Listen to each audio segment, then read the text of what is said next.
Hola profe, soy Tomás López, estudiante de lenguas extranjeras y en este video te voy a explicar detalladamente todo lo que he aprendido contigo durante este primer corte. También te quiero explicar algunas cosas que buscando más a fondo este tema tan interesante de la neuropsicología encontré. Y por último te voy a explicar mi maqueta, sus partes y las funciones. Bueno, profe, para comenzar con ese tema tan interesante, te quería contar que en el año de 1824, en París, nació un hombre el cual se llamó Paul Broca. ¿Quién fue esta persona? Él descubrió y clasificó las partes del cerebro. Estudiaba a los pacientes afásicos, las cuales son personas que no pueden hablar. Él fue un neurólogo, el cual clasificó el cerebro como un órgano. Antes de él, ningún otro científico había hecho tal hallazgo. Entonces digamos que Paul Broca fue el padre de la neuropsicología en su tiempo y aún en este momento se le siguen atribuyendo muchos estudios que él hizo para la neuropsicología. En el año de 1848 en Polonia nace Karl Werking.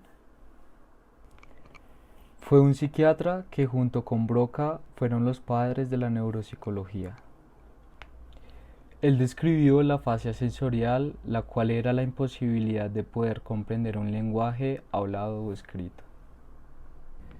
Después de esta introducción de los cuales fueron los padres de la neuropsicología, te voy a explicar cuál es la principal función que tiene el cerebro en nuestras vidas.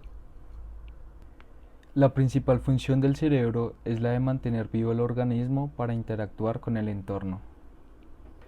Todo lo que el ser humano piensa, hace y siente tienen que ver con funciones específicas las cuales están pasando dentro de nuestro cerebro y las cuales muchas veces no tenemos en cuenta. Como primera parte de nuestro cerebro podemos encontrar el lóbulo frontal.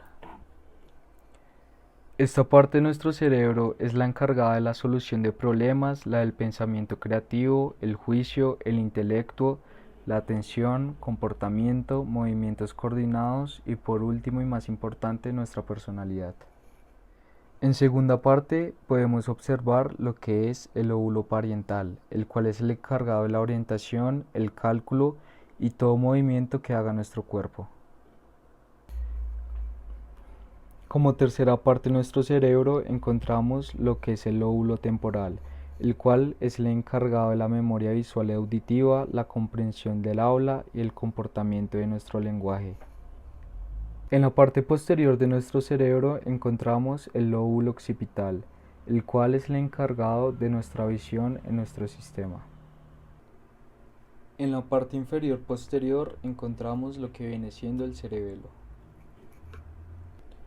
El cerebelo es el encargado de la coordinación, el equilibrio y el movimiento de los músculos. Por último, encontramos lo que viene siendo el tronco cerebral. El tronco cerebral es el encargado de la respiración, la presión arterial y los latidos cardíacos. Ahora me gustaría contarte sobre algunos tratamientos que encontré para personas las cuales tienen problemas mentales. Uno de los tratamientos más interesantes que encontré es la evaluación mediante realidad virtual. ¿En qué consiste?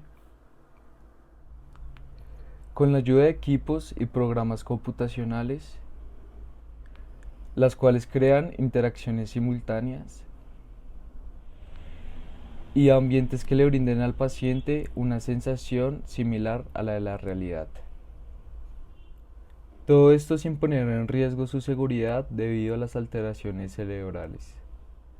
Un segundo tratamiento muy interesante que encontré es el videocámara sensorial. ¿En qué consiste este? Es una pequeña cámara la cual casi siempre es utilizada alrededor del cuello. Esta cámara toma fotografías automáticamente de cada actividad realizada por una persona la cual haya tenido un problema cerebral adquirido. El uso de este tratamiento ha sido beneficioso en el funcionamiento de la memoria autobiográfica y en el tratamiento de personas con demencia. Y buscando un poco más a fondo sobre tratamientos, encontré uno demasiado interesante. Se trata del uso de psicodélicos para ayudar en enfermedades mentales. ¿Cómo funciona? En Emory University School of Medicine en Atlanta, Estados Unidos, se han realizado experimentos con drogas las cuales son el MDMA o comúnmente llamado éxtasis. Se ha experimentado con esta droga para pacientes con problemas de estrés postraumático crónico. También se han realizado estudios con psilocibina. ¿En qué consiste esta? La psilocibina es un compuesto en la cual viene en los hongos alucinógenos, la cual ayuda a pacientes con problemas como por la depresión y por la ansiedad relacionada con el cáncer. Otras investigaciones indican que el uso de LSD y de la ayahuasca también pueden ser eficaces para tratar trastornos psiquiátricos. Este tratamiento tiene que ir acompañado de ayuda de un profesional, ya que si se hace con responsabilidad y con ayuda profesional se pueden lograr muchos avances. Para la realización de mi maqueta utilicé icopor, pintura, bueno, profe, plastilina, eso es todo lo que te quería contar sobre lo que he aprendido en este primer corte y lo que pude investigar por mi cuenta. Espero que te haya gustado el video y muchas gracias por verlo. Posterior de la cabeza. En su mayoría está implicado en la coordinación del movimiento y en el ajuste fino de actividades motrices. El tallo cerebral o tronco cerebral está localizado en la base del cerebro y es continuo con el cordón espinal. Aloja todas las conexiones nerviosas entre las diferentes partes del sistema nervioso central. El tallo cerebral provee inervación a la cabeza y al cuello a través de los pares craneales. También contiene núcleos asociados a funciones corporales importantes, como la regulación de la presión arterial, respiración, deglución, control de la vejiga, ciclo del sueño, entre otros.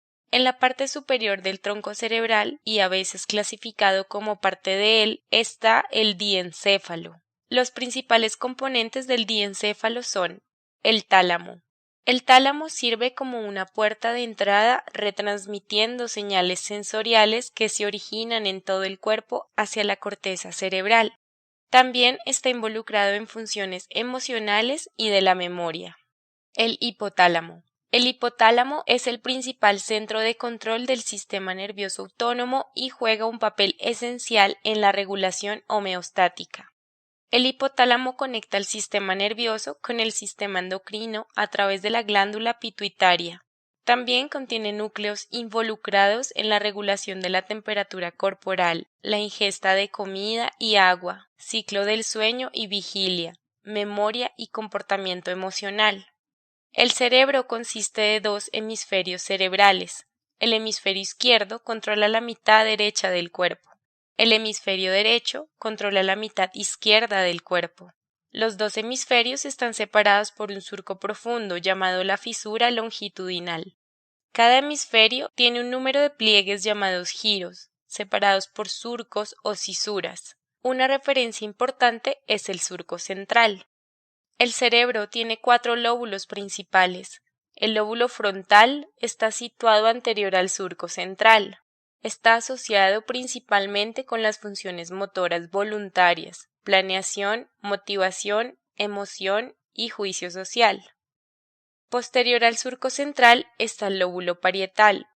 Este lóbulo está relacionado principalmente con funciones sensoriales de la categoría somatosensorial, como el tacto, estiramiento, movimiento, temperatura y dolor. El lóbulo temporal está separado de los lóbulos frontal y parietal por el surco lateral.